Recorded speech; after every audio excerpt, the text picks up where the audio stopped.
This Family Life News podcast is made possible by the support of listeners like you. It's the Noon Report from Family Life, bringing a Christian worldview to what's happening in New York, Pennsylvania, across the country, and around the world. Weather with Kevin Williams, plus special features and reports with the Family Life News team. Now, here's what's happening. Give peace a chance. Good afternoon. Welcome to the broadcast. Yeah, peace talks are underway today in both Qatar and Saudi Arabia with the aim of trying to wind down the wars in Gaza and Ukraine. It's a big task, admittedly, says Missouri Senator Eric Schmidt, but well worth the effort, he adds. You can't have blank checks for endless wars. The American taxpayers are tapped out. And so the sooner everybody gets singing from the same song sheet, the better off we'll be. Hamas and Israel have been fighting for a year and a half now, while the war between Russia and Ukraine has been raging on for over 3 years. Victoria Coates with the Heritage Foundation. Hopefully we'll see within the first 100 days of the Trump presidency some kind of at least ceasefire getting us started toward an actual peace deal. There's a long way to go for that to happen. However, overnight the Ukrainian military fired hundreds of drones at targets inside of Russia. Keir Simmons says the capital, Moscow, bore the brunt of the attack. A massive drone strike on Moscow, leaving a trail of destruction in residential areas.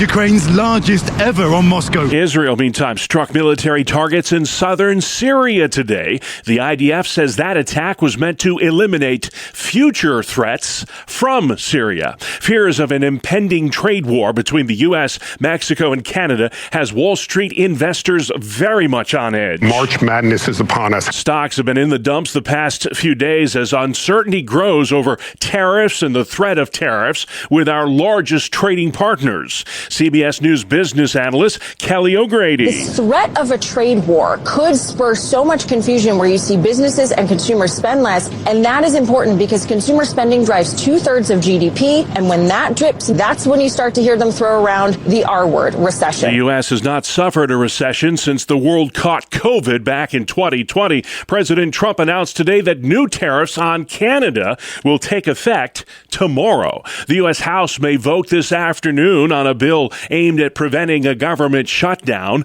Not a single Democrat will support it. Republicans can only afford to lose one vote if they want to get it across the finish line. Virginia Congressman Ben Cline is confident they can. The CR will keep the government running, enable President Trump to implement his agenda. We need to break the stranglehold that the swamp has on the D.C. bureaucracy, strengthen the border, provide for energy independence, get the woke out of the Pentagon. I think it's going to pass today. Kentucky Republican Thomas Massie has already said he'll be voting no. Uncle Sam runs out of money on Friday. The world's richest man sat down for an interview last night with Fox Business and defended his efforts to trim the fat from the federal bureaucracy. I think we're doing the right thing here.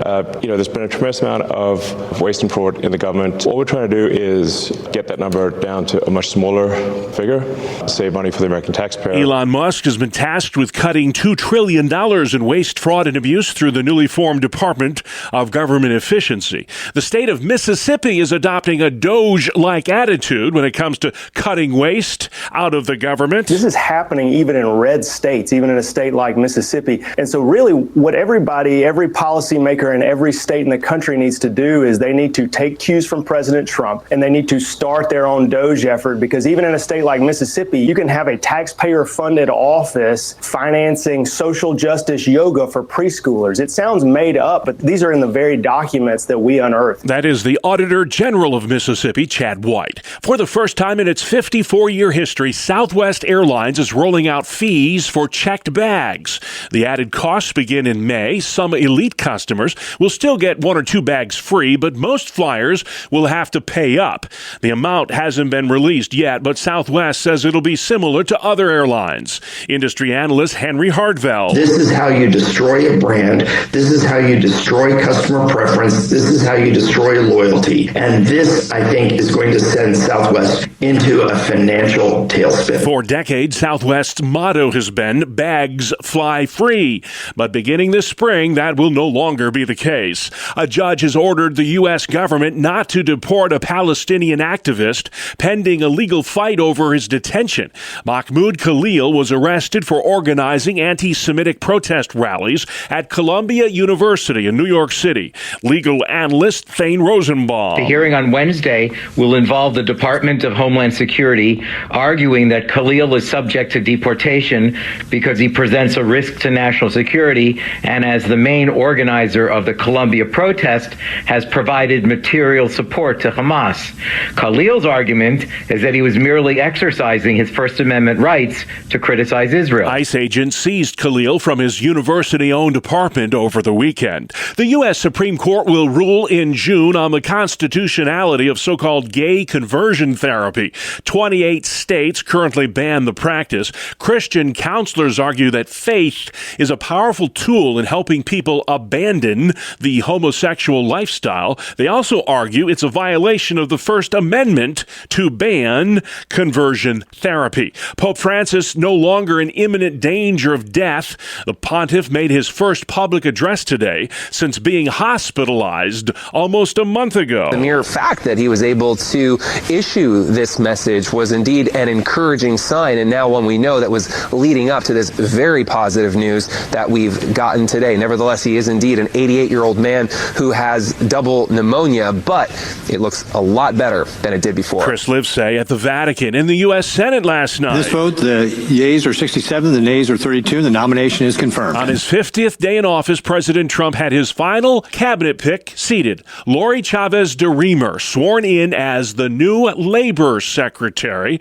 Now the Trump cabinet is full. New York Yankees fans got the news they did not want to hear today. Pitching great Garrett Cole will miss the entire season. The 34-year-old right-handed ace is undergoing Tommy John surgery in Los Angeles. Cole took to Instagram to say medical advice that he undergo the surgery isn't something any athlete wants to hear, but it's the necessary step forward for his career. Even though recovery for Tommy John surgery could take up to 18 months, number 45 says he still has a lot left to give and he's fully committed to the work ahead. Cole has 4 years and $144 million left on his contract with the Yankees. I'm Natalie Migliori, New York. Still to come on the Noon Report, Beaver Stadium gets a new name. Binghamton University under investigation. And what next now that the Wildcat strike is over with? Good afternoon. I'm Kevin Williams. While we bask in early spring-like warmth today, a change for the chillier is on the way.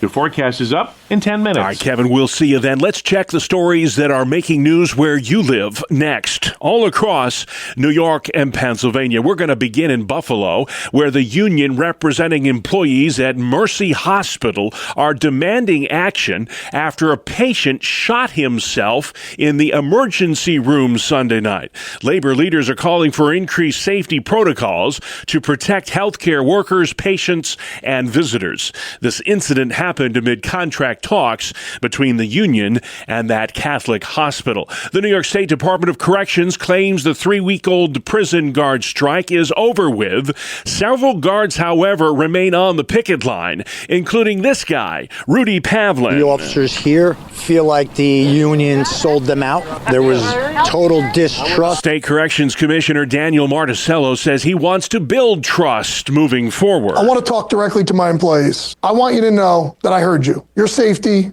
your work-life balance are important to me. Marticello promises change is coming, and it starts with hiring more guards. It is time to turn the page. We'll start with a high-energy recruitment campaign. Cornell University professor Lee Adler says prison guards deserve a lot of credit for the amount of courage they've showed during the 3-week standoff. For wildcatting strike, for calling out the National Guard, for embarrassing the governor, for embarrassing docs, for embarrassing their union, that tells us how unbelievably critical prisons are? The strike lasted 22 days at nearly 40 prisons across the state. 2,000 guards who failed to show for work yesterday have been fired. The Premier of Ontario, Canada, Doug Ford, has made good on his threat to hike electricity costs for thousands of New Yorkers who rely on Canada for their power. I will not hesitate to increase this charge.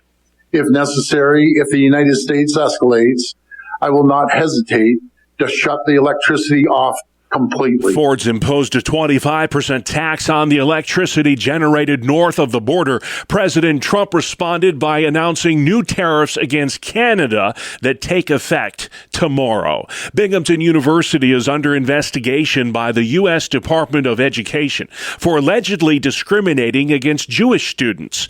BU's among 60 schools being probed for anti-Semitic discrimination and harassment. Yesterday, the Trump White House sent letters to those schools warning of funding cuts if they do not do more to protect Jewish students.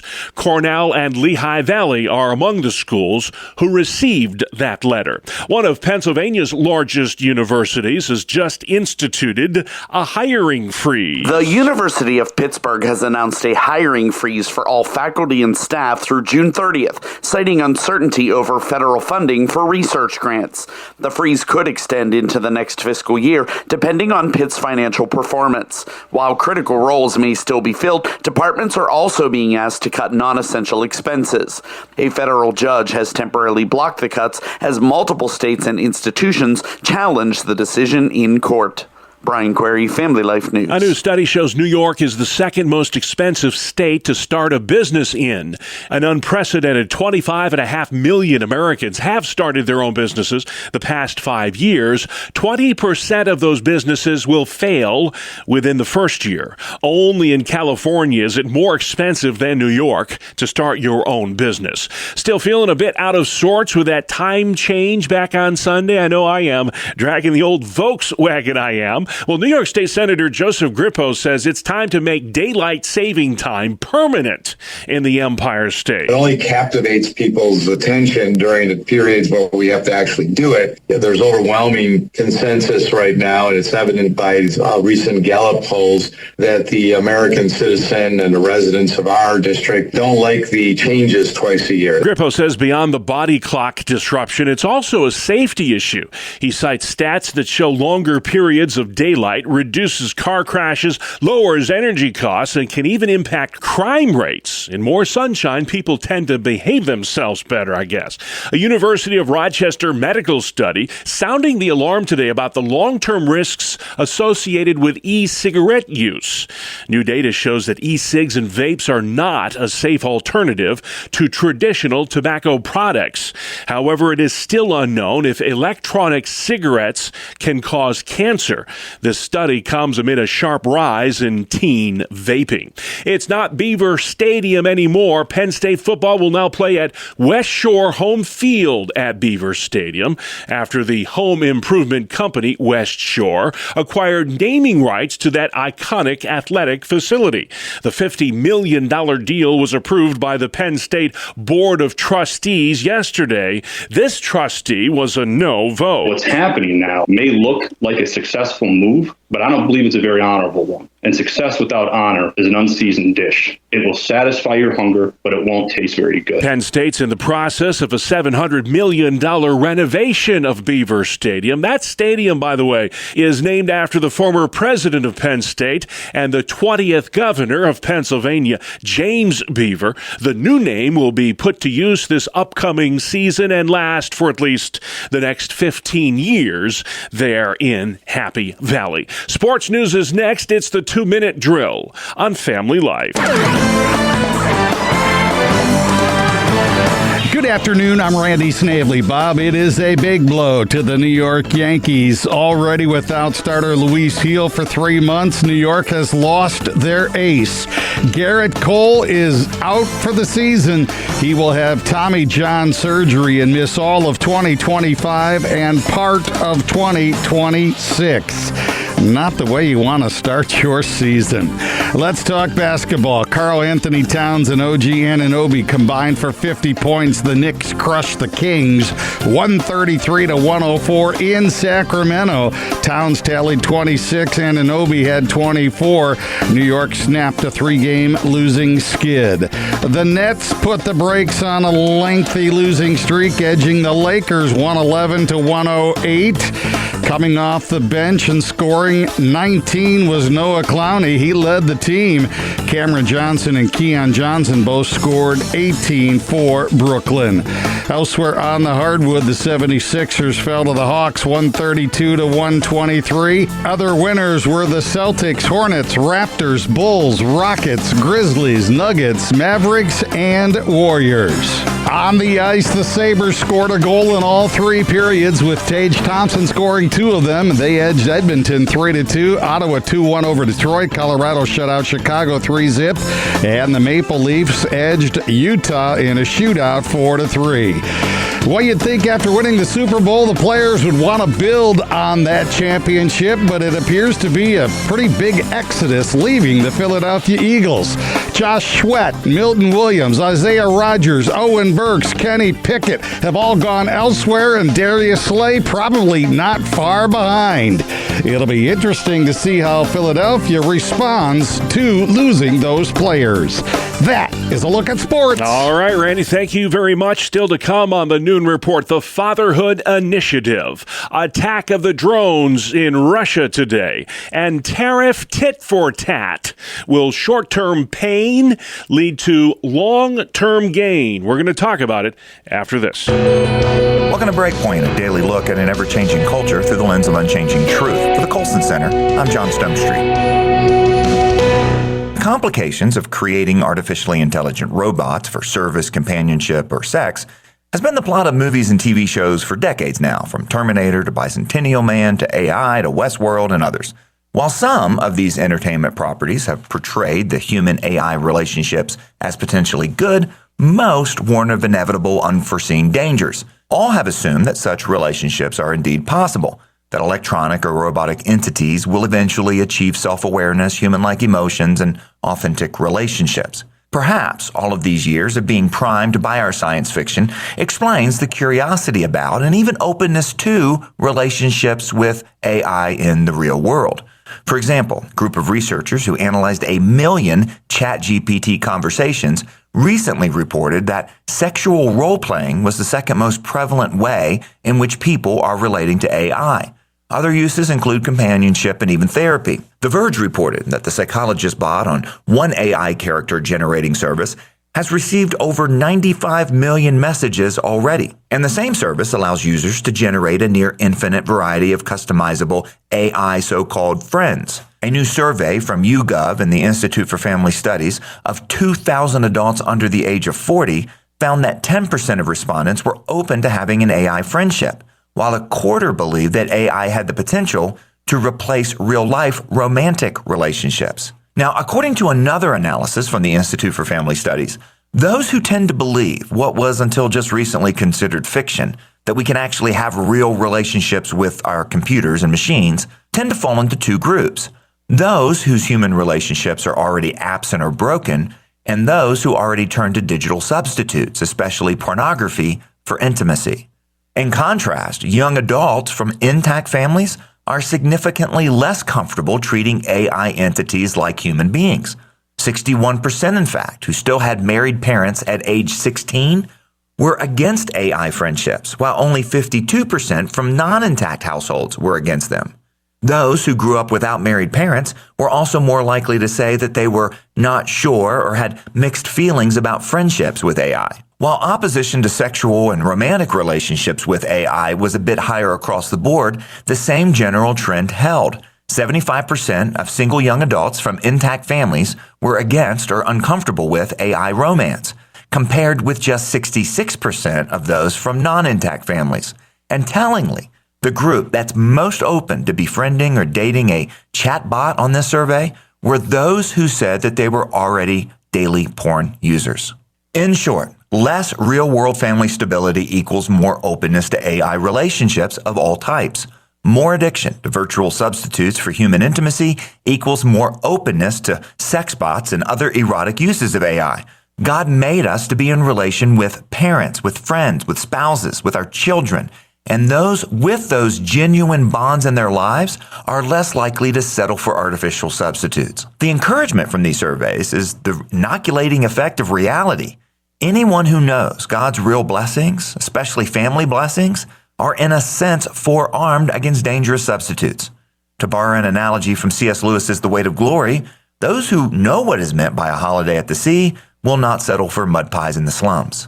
For the Colson Center, I'm John Stonestreet with Breakpoint. Thank you, John. Outside we go, Kevin Williams. Here is your Family Life weather forecast for this afternoon. Sunshine giving way to cloud cover. A couple of showers in scattered areas late this afternoon, this evening. High temperatures in much of the area into the 60s. And much colder tonight. Overnight, partly cloudy, low temps, 20s and low 30s. Tomorrow, much chillier than today. So morning sun and clouding up. High temperatures, 30s near Lake Ontario to the 50s in Pennsylvania, south of 80. A little snow-rain mix in New York State late tomorrow afternoon, tomorrow night. Thursday starts cloudy, turns partly sunny with high temperatures in the 40s and 50s. All right, Kevin, thank you. This is the Noon Report. I'm your host, Bob Price, and lots to get to. Tuesday, March 11th, the U.S. House will be voting today on a short-term funding fix to keep the government operational through September. It's a major test of GOP unity, as the ruling party can only afford to lose one vote to get this package across the finish line. Barring a deal, Uncle Sam will run out of money on Friday. Talk of peace in the Middle East and Europe. Truce talks are underway in Qatar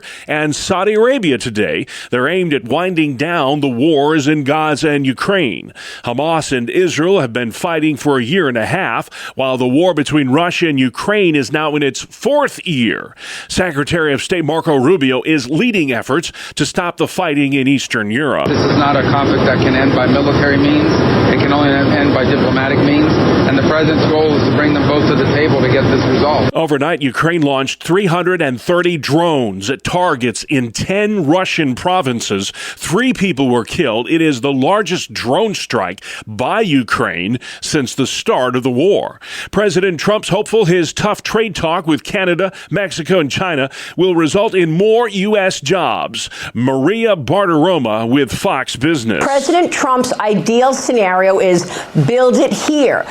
Bring your manufacturing to America, create jobs, and build it here. Yes, it will be more expensive. And right now, corporations are having to recalibrate. What is that going to mean? Tariffs and threats of tariffs have many economists uttering the dreaded R word. NBC's business correspondent Brian Chung. The U.S. economy is not in a recession right now. We just got a jobs report on Monday saying that the unemployment rate is at 4.1%. And that, as a reminder, is near multi-decade lows. The U.S. has not slipped into a recession since the world caught COVID back in 2020. A fiery collision in the North Sea today, just off the coast of England. A cargo ship struck a tanker that was carrying fuel for our military. It was a foggy morning when this happened. The oil tanker anchored in a busy stretch of the North Sea when a cargo ship broadsided it. NBC's Kelly Kobiea says the oil tanker was carrying jet fuel for the U.S. Navy. 36 crew members aboard both vessels were rescued. None needed to be hospitalized. That oil tanker was anchored some 13 miles offshore when the collision occurred. The search continues for a missing University of Pittsburgh student who disappeared while on spring break in the Dominican Republic. 20-year-old Sudiksha Konanki is from Northern Virginia. She was last seen on surveillance cameras on the beach by her hotel very early last Thursday morning. Shakar Pendam is a friend of the family. It's already 4 days and everybody's so worried. Officials are using canines, drones, helicopters, and boats in the desperate search. We are going on the presumption that she's still alive. Loudoun County Sheriff Mike Chapman is working alongside the FBI. We want to make sure that we're exhausting every possible lead that we can. Stacey Lynn with that report. The L.A. County District Attorney's come out against a request by the Menendez brothers to be resentenced. They're both serving a life sentence for the murder of their parents. A crushing blow for the Menendez brothers, who've served more than 30 years in prison for the 1989 murders of their parents. They do not meet the standards for resentencing. They do not meet the standards for rehabilitation. L.A. County DA Nathan Hochman asked the court to withdraw his predecessor's recommendation for resentencing, saying Eric and Lyle Menendez still have not taken full responsibility for their crimes. Carter Evans with With CBS News, you're listening to the Noon Report on Family Life. Welcome back to another edition of Hometown Heroes on Family Life. I'm Mark Webster, and this week's guest is Mike Hennessy with Youth for Christ in Rochester, New York, which is responding to an epidemic of fatherlessness there with a basketball-based program called the Fatherhood Initiative for boys without dads. Every chronic culture problem we face leads back to a root of fatherlessness. Homelessness, poverty, drug addiction, incarceration, domestic violence, abortions, you name it. Any really chronic culture problem we face, you go back far enough and you find 75 to 90% of the time it's a fatherless home. Tell me about the Fatherhood Initiative and how it's trying to change that. In Rochester, we actually have a 73% fatherlessness issue. It's one of the highest concentrations in the country. It's pervasive across the country, but not at these high concentrations. Nationwide, 1 in 4 homes is fatherless. In Rochester, it's 3 of 4, 73% fatherless homes. So we wanted to have an impact on that because we believe that there's absolutely no substitute for a godly father figure in a young child's life, especially young men. We focus on young men. It's just as important for girls, but we focus on the young men first because it's really critical, we think, for a young man to have a godly father figure in his life. So we started the Fatherhood Initiative. It became 4 annual conferences where we brought in men in ministry who were doing the work of mentoring that came from the urban community, men of color, Mike Peace from Bethel Express, Cuevas Walker from Go Ministries, Reggie Cox from the Fatherhood Connection. These are men that lived in the city, lived in the culture, came from fatherless homes, several of them, and could speak to it from experience. And we had 4 conferences with mostly of these men and other men like them. Moses Robinson, who was the community liaison officer for Rochester Police Department. And we just brought all these men together to shine a light on the fatherlessness issue because it's a stigma in the community. People don't like to talk about fatherlessness. And after 4 years, those conferences produced men for us to bring into our gymnasium as part of our basketball program that's run by Coach Felix Ortiz. We started the Fatherhood Initiative. It produced these men that wanted to give back to their community and sow into a young man's life. Coach Felix took those men and trained them and brought them into his basketball program. And now we have 4 to half a dozen men every Friday night in our gym that gives us the opportunity to create a safe sanctuary for these boys playing basketball and also a Christ-like culture. It's hard to have a Christ-like culture and safe sanctuary when it's one coach on 30 kids. But when you have a half a dozen men in here all working together to bring encouragement and recognition to these young men and to become a part of their lives, it changes everything. And so it's had a huge impact on our basketball program. It's not just a basketball program now, it's a mentoring program where you play basketball. Well, basketball is a team sport, and so I guess in this case is modeling, what a father's supposed to be like. Yeah, we use basketball as bait to get them in here and get them the gospel, and it's been working for many years here. It's amazing, Mark. We've had several different moms call Coach Felix and just to tell them that, my son was going the wrong way. He was making bad decisions. We were seeing all kinds of red flags. But since they began going to your program and you began mentoring our son, he's completely turned it around. Back on the honor roll and back in doing the right things and getting away from the wrong friends. We really haven't had anybody that has been in our program for longer than a year that hasn't graduated high school. Coach, he's really big on the idea that it's more than basketball here at Youth for Christ. He teaches them all the time the decisions you make off the court are 100 times more important than the decisions you make on the court, because on the court it can cost you a game, off the court it can cost you your life. And these young men are embracing it. We've created a strict code of conduct for being a part of our program. We tell them we play church ball here, not street ball. There's not going to be any foul language. You're not going to argue with the ref. There's no phone use during the time you're here. Tough as that in on kids at the beginning, they adopt it, they love it, and keep coming back for that safe sanctuary. When you've got violence going on in Rochester like we had 1 year where 60 kids under 18 were shot in 1 year. And the following year, we had 60 kids under 18 who stole a car. These kids don't feel safe in their neighborhoods or the rec centers. There was 5 shootings at 3 of the city rec centers in 1 year. Turns out that gang members play basketball too, and sometimes they go there to settle scores. And we created the safe sanctuary alongside men who encourage the young men and give them recognition. If dad didn't stay, that kid's literally dying on the street from lack of recognition he didn't get from a dad who didn't stay. So we say to guys coming in, don't overthink it. Give a young man encouragement. Give him the recognition he's craving for.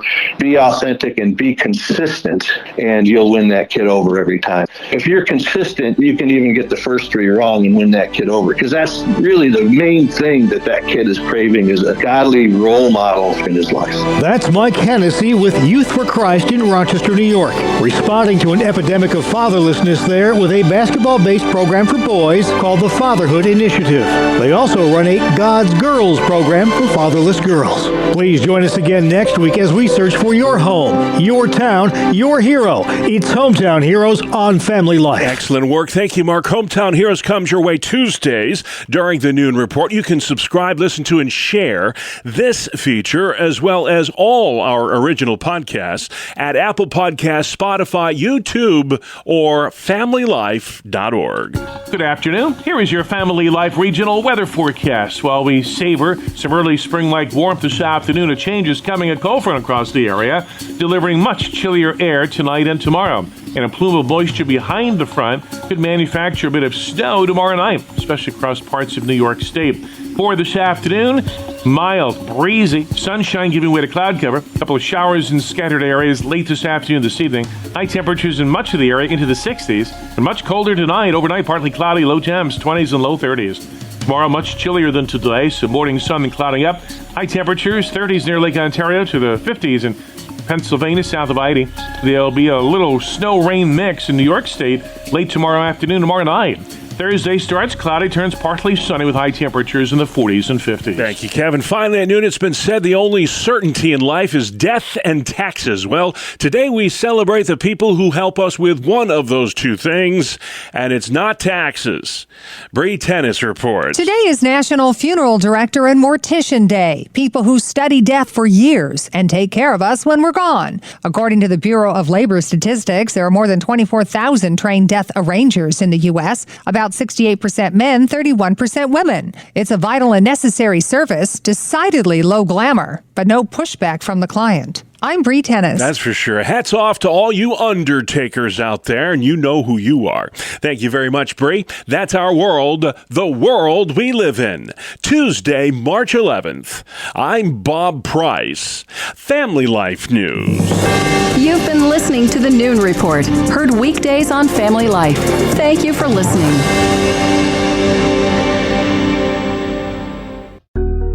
Thank you for listening to this Family Life News podcast. If you've been encouraged by what you've heard, please share it with others and click the subscribe button to automatically receive future episodes. Family Life is a listener-supported ministry. Podcasts like this are made possible by your financial partnership. Find out more at familylife.org.